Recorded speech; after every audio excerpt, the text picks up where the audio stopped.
is only one aspect of your life, and you deserve to be happy and fulfilled in all of them. Mama, you deserve that.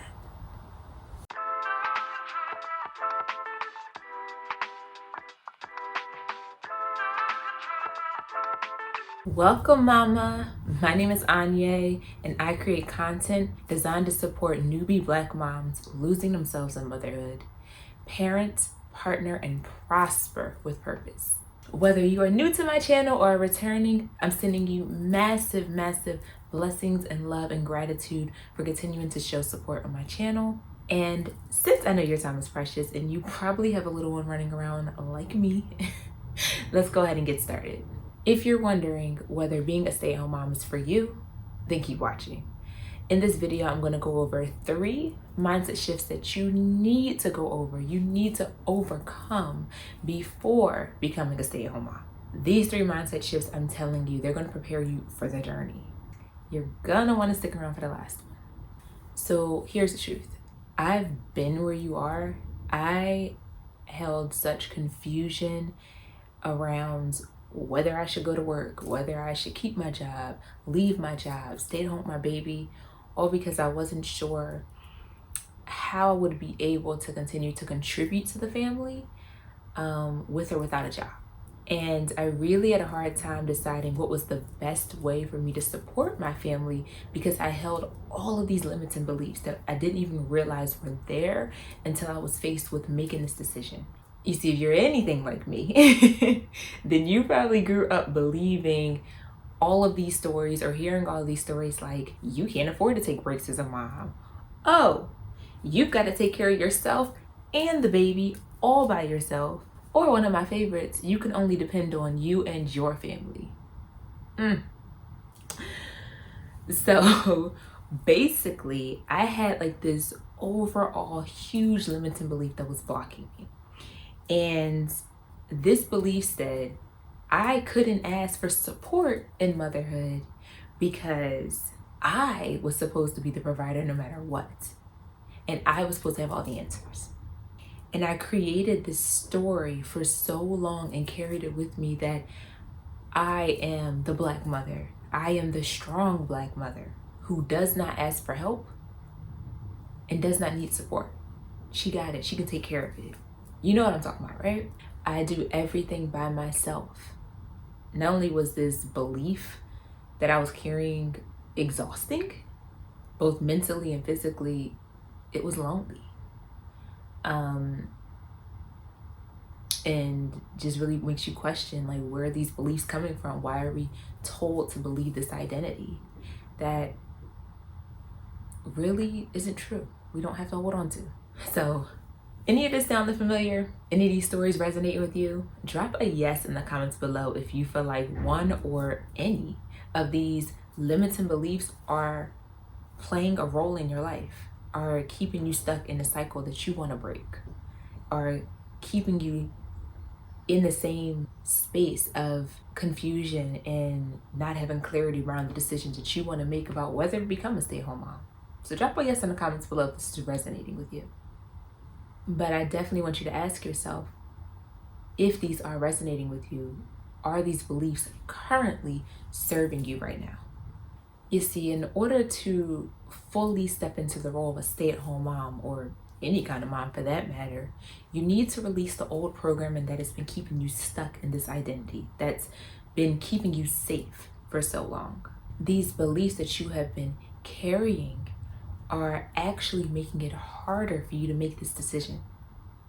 And the reason is because your brain is hardwired. It is literally focused and locked in on keeping you stuck in the past, keeping you stuck in a situation that feels familiar, that feels safe, right? So that's why it is so important for me to share in this video the top 3 limiting beliefs that you need to overcome before you even decide to become a stay-at-home mom.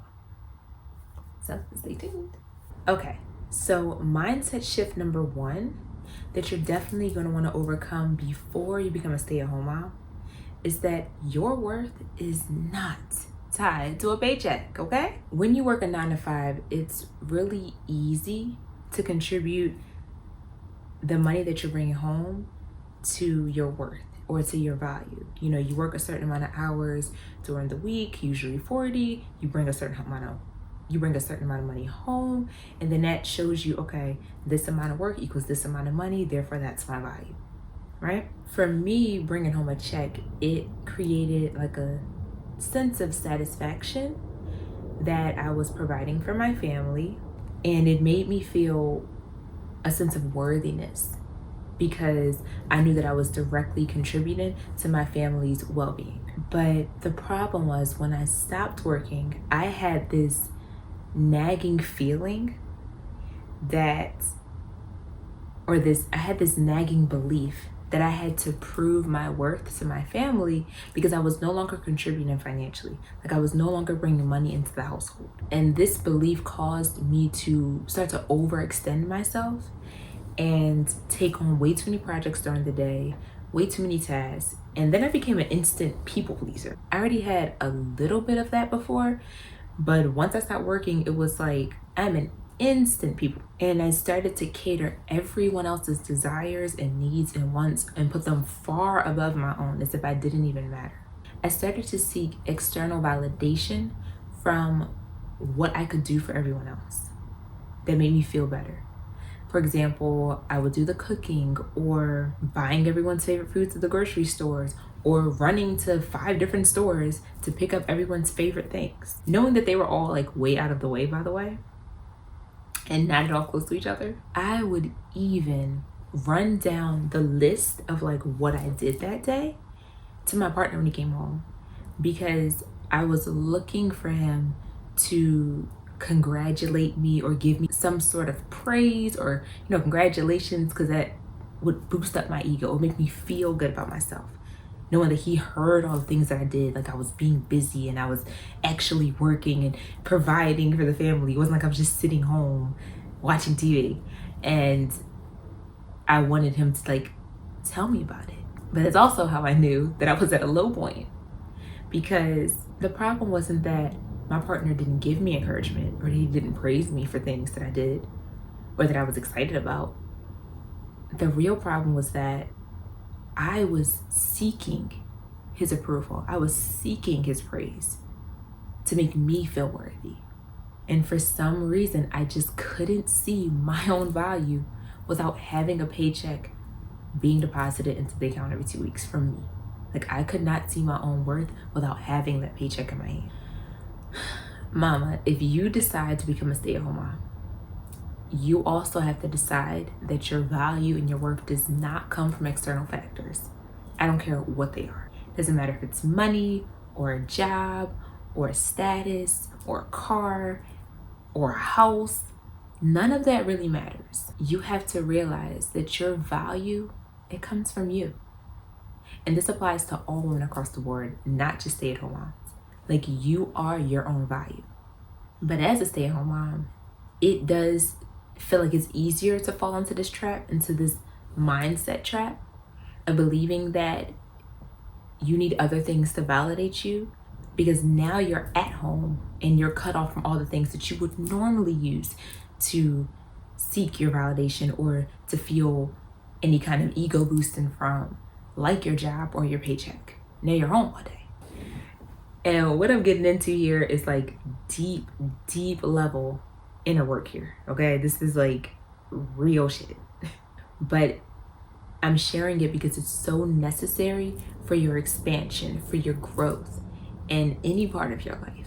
So I was able to release this limited belief of my worth being tied to a paycheck by having this clearing conversation with my partner. And I remember this conversation so well. I was crying, I was a mess, I felt so embarrassed and ashamed. But basically, I had to share with him how I was really feeling about not going to work every day, and how I felt like I was losing myself trying to appear to be well or happy or fine for everyone else, when in reality, like, I was scared. I was really scared to be home full time. I was scared of not knowing like what my role was now in the family, and how to still feel like I was a contributing member without pushing everything else on him. Because relying on your partner for all of the finances can be a lot, depending on your situation. And I already felt guilty for not being at work.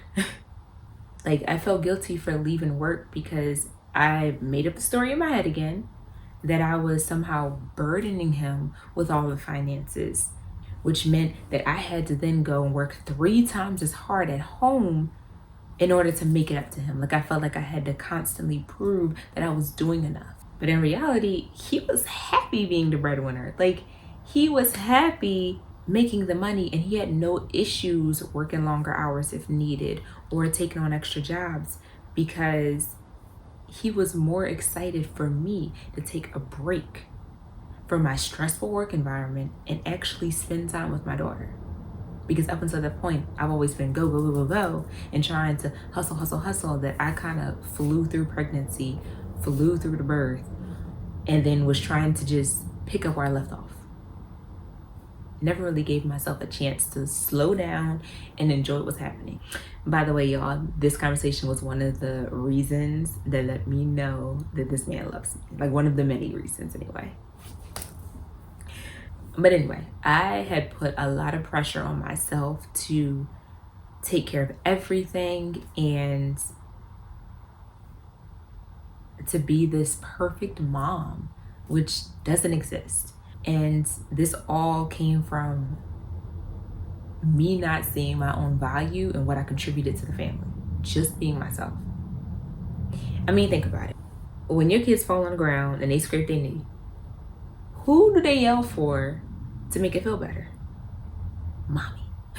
When you're all eating dinner at the table and it's finally quiet because everybody's mouths are busy chewing, everybody is enjoying the food, who gets the compliments as the chef? Mommy.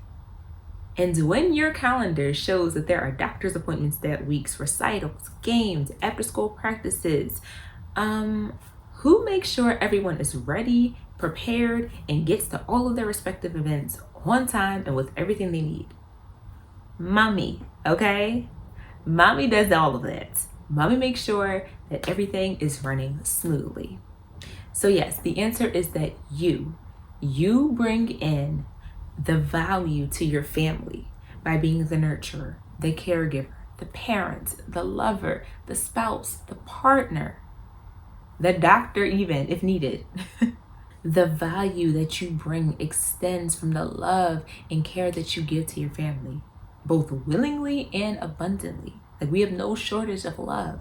We have no shortage of support and care. And it's important to note that even without all the things that you do, even without all the things that you take on, just being the person that you are speaks to the volume of the value that you actually bring to this world.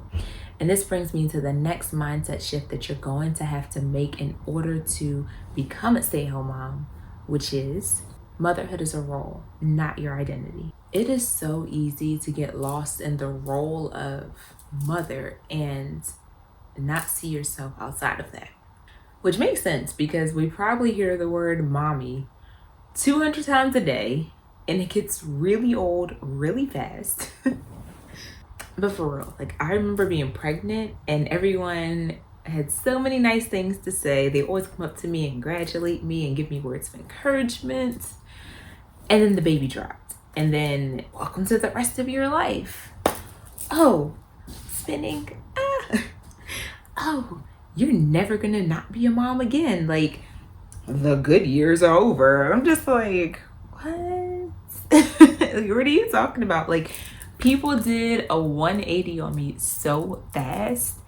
And I went from feeling like I was supported to then feeling like my life was over, all because I gave birth. Like, as soon as motherhood began, all the nice stuff went away. And people just looked at me as if I was a mom. Like, I was no longer Anya. I was no longer Yay. Like, it was just mom.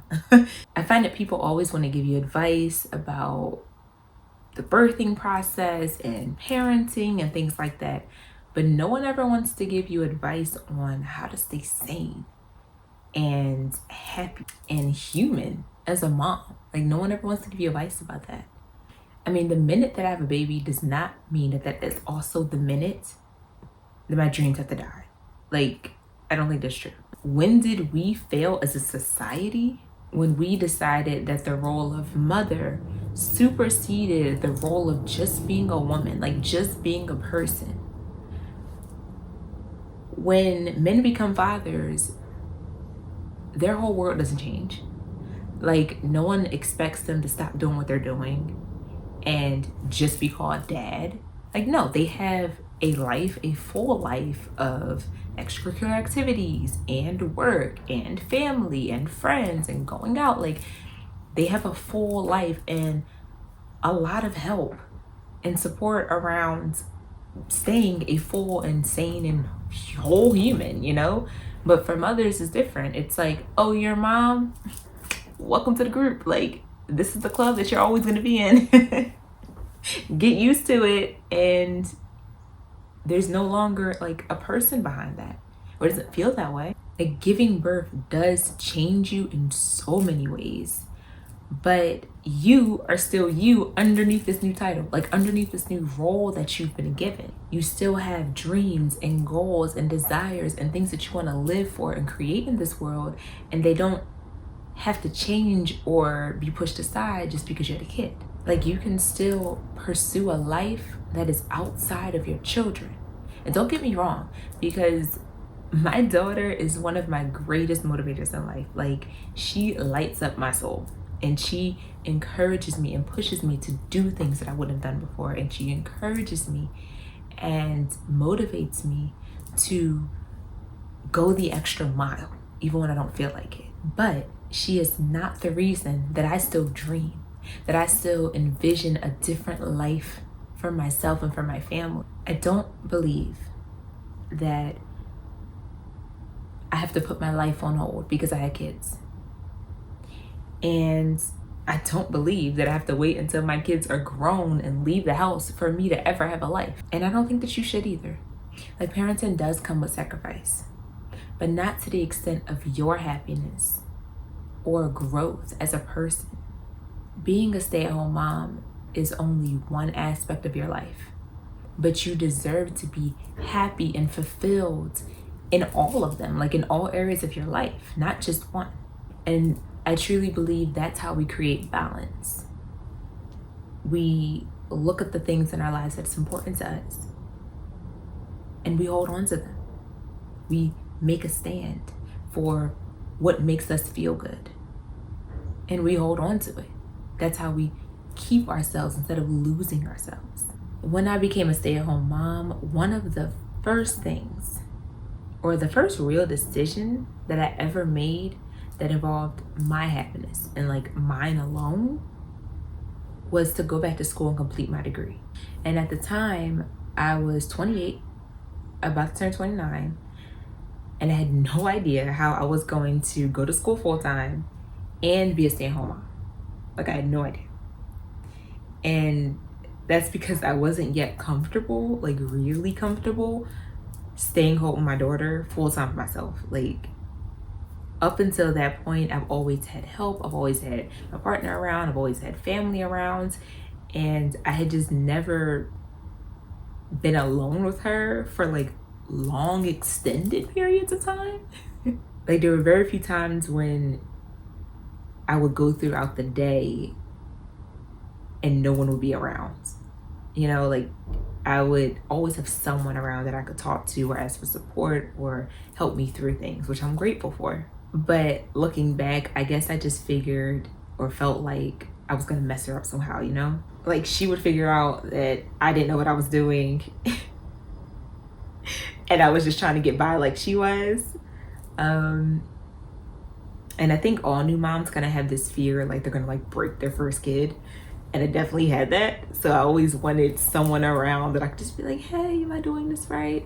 Or like, hey, is she okay over there? Can I sit on the other side of the room and like watch her? Is that okay? Like, I was that kind of mom. the first few months.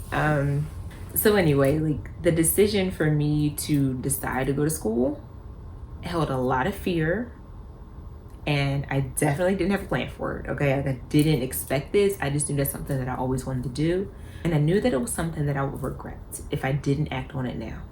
I really didn't have a reason not to do it other than I was afraid, and that wasn't a good enough reason for me. It should never be a good enough reason. But anyway, I'm really glad that I chose that decision and I chose to go back to school because currently I have a 4.0 GPA. I'm enjoying my classes. For those of you who are interested, I am completing my degree in finance. So I have about 2 years left and just ready to walk down that aisle and have my cap and gown. But the milestone is great. Like knowing that that'll happen, that I will graduate one day is beautiful. But it gives me a lot of satisfaction and a lot of joy in the day-to-day things that I do, like reading my materials and taking my notes and just going through the lessons and handing in the assignments, because every time I do that, it's a reminder that I am choosing something for me every single day, and this decision has nothing to do with anybody else. Like that is so empowering. I truly believe that making the decision to live life and choose you is what keeps us sane. Like in the midst of all the crazy and all the shenanigans that be going on. I said shenanigans. Did I just say that? I did. Okay, the shenanigans, we just gonna go with it. Of being a mom. Like you have no control over these tiny humans, and you have no idea what each day is gonna bring you. But you do have a lot of control in how you pour into you and how you maintain an identity that's still evolving outside of being a mother, outside of this role that you're playing, because you're playing a role between hours of, I don't know, 7 to 7 when your kid's up. And you wouldn't tell your kids to just stop their lives if they fell in love with someone, right? No. Well then, mama, you can't stop your life because you've fallen in love with this beautiful, tiny human that you've created and that you love so much and hold to your heart. But now you have no idea how to function or live for yourself anymore because you're all wrapped up in them, right? No, you still deserve to prioritize you. You still matter. Your dreams, your goals, your desires, they matter. And you deserve to go after them. You deserve to build an identity in life that is abundant and is expansive enough to hold motherhood and everything else that you love. By the way, if you found at least one thing that I've said so far to be helpful, then go ahead and click that like button to let me know that you are enjoying this content. And if you found at least 2 things helpful in this video so far, I would like to invite you to subscribe so that I can continue to make more free content like this for you. Okay, and finally, the last mindset shift that you need to make before you become a stay-at-home mom is that you deserve support. And as I mentioned earlier, a lot of stay-at-home moms get stuck in this trap of believing that they have to do it all alone. I mean, the cooking, the cleaning, the tending to the babies and the kids, the laundry, the homework, like all the things. But that's not true. I used to believe that as a stay-at-home mom, I had to take on all the things because I had no right to ask my partner for help, right? Like I would be imposing on him if I asked him for some support. And this would not only leave me feeling stressed throughout the day, trying to get all the things done exactly the right way at exactly the right time, but also I would feel burnt out and overwhelmed throughout the day, and like especially over time, like I just was taking on way too much, more than I needed to. And then this led me to eventually resent my partner. I resented him for leaving to go to work every day, and I'm like, you're leaving me here all day with kids, and I gotta schoolwork, and I gotta cook, and I gotta clean, and all this stuff, and I'm putting out my frustration and anger on him. And it wasn't fair. And this wasn't fair because I'm the one that didn't ask for support. You know, like I chose to be a stay-at-home mom, yes, but I also didn't ask for support in the areas that I needed it. I was the one who wasn't speaking up for what I needed, like what I needed help with. One of the biggest lessons that I have learned over this past year is that I deserve support mentally, physically, emotionally, and all any other areas in life. Like I deserve support too. And when I was able to combine my worthiness with the actions of me actually seeking out support, I realized that there were people out there who actually wanted to help me.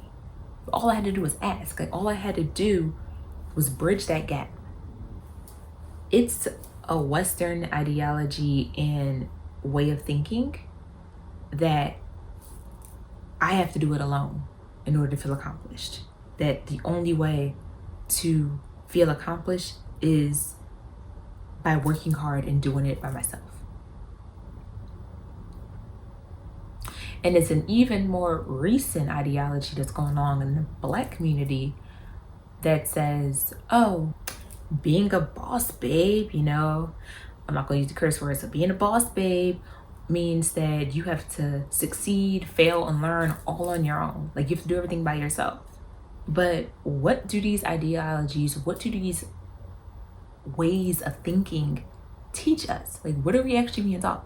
Oh, we're being taught to not ask for support because then we're made to feel like we're weaker or we'll be seen as less capable then if we ask for help or reach out for any help. And this also extends to working and non-working women because raising a family is a full-time job. Okay? It's a full-time job. I don't care how many kids you have. And this shame that we create around asking for support only keeps us in cycles of scarcity, of anxiety, of depression, of fear, as we begin to try to navigate the world on our own. And we carry all of this weight on our shoulders. And it's heavy, and it's exhausting, and it's tiring. But in reality, we don't have to. We all get to choose something different, and that different looks different for everyone. I believe that everything beautiful starts with a conscious decision to do something different, to do something new in your life. Whether it's a new job, a new relationship, a new home, a new book, choosing something different expands your possibilities, expands your awareness, expands your opportunities that you get, expands your consciousness level of thinking so that you can make different decisions and choose different paths. In this case, we're talking about choosing a new belief, right? And this belief is that asking for support will actually enable you to give more because you'll be given from a place of overflow, of abundance, and not limitation, and not lack, and not fear, and not scarcity, of abundance, of overflow. And this level of conscious thinking, I mean, it was a game changer for me. Like, because it extended in all areas of my life. Like how you do one thing in one area is how you'll do everything.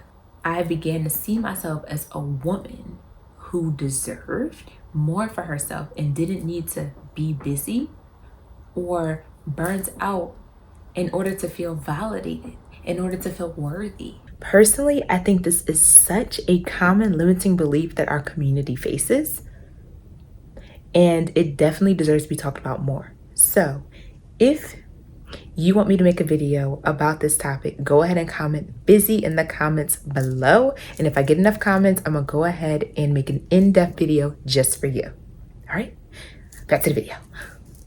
I began to take inventory of all the areas in my life where I felt like I was the least supported and where I was feeling the most overwhelmed, so that I could begin to create space around those areas and create some more space for support. Let's see, for example, I knew that going back to school at 28 with a 1-year-old was going to be challenging. Not impossible, but challenging. My first shift was deciding that I don't have to stay up all day and take care of the baby, and then try to cram in homework late in the evenings after being both mentally and physically exhausted. And sometimes I would do it early in the morning at the crack of dawn. Like, I would be up so long throughout the day and expended so much energy that I couldn't function the next day. And this just didn't work for me anymore. I was just like, I deserve better than this. Like, I deserve more for myself. There has to be another way. Like, there has to be another way to live, because this ain't it. And so instead, when I looked to create more space for myself for support, I asked my partner to get up with the baby. I asked him to get her fed, get her bathed, which takes about an hour and a half, total hour to hour and a half, depending on the day, during which time I can go into the other room and work on my homework until he has to leave for work around 9 a.m. So that gives me about an hour, hour and a half to actually just focus in and lock in. And I can get a lot done because that's the only thing that I'm focused on, versus me trying to do a little bit here, then get up to feed the baby, then do a little bit here and trying to put her down for a nap, and then she's running around and I'm trying to catch her, and all of that energy to back and forth to multitasking doesn't work. I'll do a video on time management soon, I promise. But having that dedicated time was beautiful. Okay, it was beautiful and so needed and so appreciated, because that one thing, that 1 hour to hour and a half freed up so much time and just freed up so much mental energy for me to give back to not only myself, but to my relationship, to be more present for my daughter, because I wasn't so cranky and irritated and tired because I was rushing, trying to get to the next thing. And I'm not stressed about trying to complete a paper that's due that night and it's 11 o'clock and I'm supposed to submit it by 11:59. Like, I didn't have to worry about that anymore.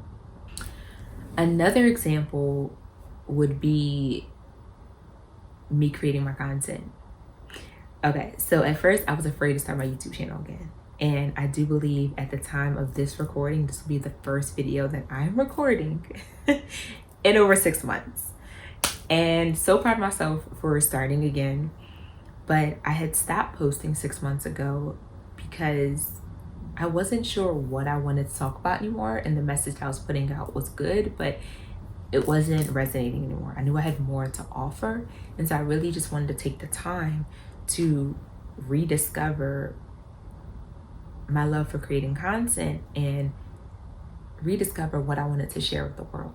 I really feel like it's not about the quantity, it's about the quality of the message of the person and what they've been through and what they're willing to share. And it was scary for me to start again because partly I didn't know how my new content would be received. And I didn't know how I was going to manage school and the baby, and now adding on my YouTube, you know? And in the past, my pattern in the past was to drop whatever it was that I wanted to do for myself first in order to take care of everybody else. But in the energy of asking for support and being open is really important, being open to receiving it, I decided to ask for support in this area to see how I could make this all happen. Because if I believe that I'm abundant and I believe that all things are for me, if I actually have the vision for it, then I also believe that there is a way for me to have it all. And so I just needed to figure out what that was. And what I did was I contacted my grandfather. I don't have a lot of family here, but I had my grandfather, and he had no problem watching my daughter for a couple hours just so I could shoot this video. Like, he loves when I drop her off, and I don't leave her long enough to feel like that I'm putting a burden on him, because, you know, he's older. I don't want her. She be wearing him out, y'all. I'm gonna be completely honest. My baby be wearing him out. He be like 3 hours for like 6. So I try to be mindful of that, but he has no problem doing it. And so once a week for a couple hours, he takes the baby and I film my content. I work on it. And it's a win-win situation for everyone, because he benefits from seeing her and spending the time with her, and so does she. And I benefit from having a house that is quiet, that you don't hear babies crying in the background. You can actually hear some of that in like my early videos. Oh my gosh. So I benefit from having the peace to focus in and lock in on what it is that I want to do for me, which refuels me and my energy so that I can then go get my baby and feel good about it, feel good about my decision, and have the energy to really embrace her and love on her. So like my point in all of this is saying that there would be absolutely no possibility of me receiving support without me first asking for it and realizing that I am deserving of the support. Like that is so important. Mama, before you become a stay-at-home mom, or even if you are one, I encourage you to really look at all the areas in your life and evaluate where and how you can ask for support. Like what are the areas that you need the most support in? And what are some of the ways that you would feel most supported in those areas if you were to ask for help? Who can you turn to? Who can you ask? I truly believe that this one mindset alone can create so much freedom and space for mothers, because we do more as a community when we work together, not alone. Like this whole I have to do it by myself, I have to do everything on my own is such a limiting belief. It's such a limiting belief. The hustle culture is dead, okay? It is dead. Nobody wants to go into that culture anymore. There's a reason why everyone's trying to go soft girl era. But anyway, a whole nother topic for a whole nother video. All I'm saying is that the old saying, it takes the village, is there for a reason. You are part of the village and you deserve the support. Okay, so now that you've shifted your mindset to become a stay-at-home mom like me, you're probably wondering what's next. Well, in the next video of my Should I Be a Stay-at-Home Mom series, I'll share with you the top 5 things I wish someone had told me. Like I wish I had knew before I became a stay-at-home mom, okay? So definitely look out for part 2 of this series. I'm gonna go ahead and link it in the description box below, as well as attach it to the end screen. And finally, mama, I just want to end this letting you know that becoming a stay-at-home mom is a journey, okay? One that's gonna require you to let go of the old beliefs and embrace this new era, this new part of your life that you're stepping into. It's different, but it doesn't have to be scary. And you definitely do not have to do this alone, and you don't have to prove your value to anyone. If you take away nothing else from this video, that you are enough. You are absolutely enough. If this video resonated with you, let me know in the comments which mindset shift spoke to you the most. And if you have not already, go ahead and like, comment, and subscribe to my channel, and do not forget to turn on the notifications so that you can get alerted of all of my future content about navigating motherhood with purpose and with conscious intention to support not only the baby, but yourself.